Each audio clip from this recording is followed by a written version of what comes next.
ভোলায় কঠোর লকডাউন বাস্তবায়নে পঞ্চম দিনের মতো ভোলা নদীবন্দর এলাকায় কোস্টগার্ডের অভিযান। মোহাম্মদ আরিয়ান আরিফের রিপোর্ট, সাথে আছি আমি মেহেদি হাসান।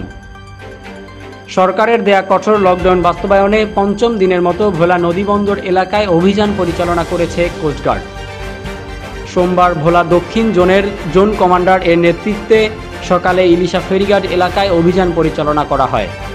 করোনা সংক্রমণ রোধে বিনা প্রয়োজনে যেন ঘর থেকে বের না হয় এবং নিজের পাশাপাশি অন্যকে সংক্রমণের হাত থেকে রক্ষায় সবাইকে সচেতন হওয়ার আহ্বান জানান কোস্টগার্ড দক্ষিণ জোনের zonal commander captain M Monjurul Alam Chowdhury.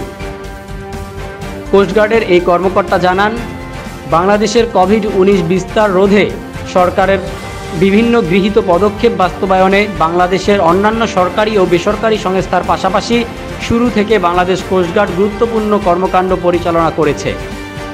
জনগণ ও অন্যান্য বাহিনীর সহায়তায় আমরা এই কর্মকাণ্ড আরও জোরালোভাবে বাস্তবায়নে সচেষ্ট থাকব।